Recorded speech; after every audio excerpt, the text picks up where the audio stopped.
చేపల ఉల్లికారం white fish fry అంటే ఇష్టమే కానీ అన్నంలో కూడా కలుపుకునేటట్లుంటే చాలా బాగుంటుంది కదా. ఫిష్ ఫ్రైతోనే అన్నం అంతా అలా కలుపుకొని తినేయచ్చు, అంత అద్భుతంగా ఉంటుంది. ఎలా తయారు చేయాలో చూసేద్దాం. దీనికోసం ముందుగా 1/2 kg ఫిష్ తీసుకొని, ఏ ఫిష్ అయినా తీసుకోండి, కొంచెం కల్లుప్పు వేసి శుభ్రంగా 2-3 సార్లు కడిగి పెట్టుకోండి. ఇప్పుడు ఒక బౌల్లోకి 1 టేబుల్ స్పూన్ అల్లం వెల్లుల్లి paste, 1 tea spoon red chilli powder, 1 tea spoon పసుపు, 1 tea spoon salt, 1 tea spoon ధనియాల పొడి, కొంచెం ఆయిల్ వేసి మొత్తం అన్నింటినీ కొంచెం వాటర్ కూడా యాడ్ చేసుకొని మిక్స్ చేసుకోండి.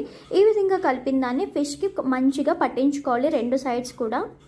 వీటన్నింటినీ చేపలన్నింటికి బాగా పట్టించి ఒక 10 నుంచి 15 నిమిషాలు పక్కన ఉంచేయండి.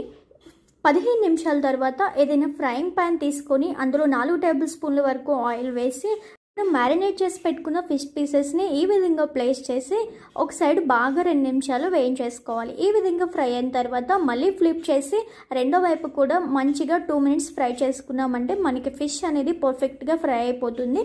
ఇప్పుడు వీటిని తీసుకొని ఒక ప్లేట్లోకి తీసి పక్కన ఉంచేయండి. అదే ప్యాన్లో 2 మీడియం సైజ్ ఉల్లిపాయల్ని ఈ విధంగా పేస్ట్ చేసుకొని అదే ఆయిల్లో వేసేయండి. వేసి బాగా వేయించుకోవాలి. ఇలా ఆయిల్ పైకి తేలుతున్న టైంలో మీరు కావాలి అంటే అల్లం వెల్లుల్లి పేస్ట్ యాడ్ చేసుకొని మరొకసారి ఫ్రై చేసుకోవచ్చు. నేను ఫిష్లో యాడ్ చేస్తాను కాబట్టి మరీ అంత నాకు స్పైసీ అవసరం లేదు.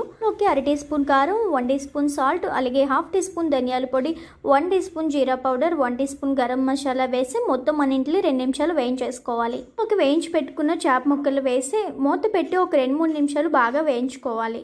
మళ్ళీ వీటిని రెండో పక్క కూడా తిప్పి మూత పెట్టి 2-3 నిమిషాలు మళ్ళీ సిమ్లోనే వేయించేసుకోవాలి. వేయించుకున్న తర్వాత కొంచెం కొత్తిమీర కూడా గార్నిష్ చేసుకొని వేడివేడిగా ఉన్నప్పుడే వేడివేడి అన్నంలో వేసుకొని తిన్నామంటే టేస్ట్ అదిరిపోతుందండి. ఈసారి ఇలా ట్రై చేయండి, బాగుంటుంది.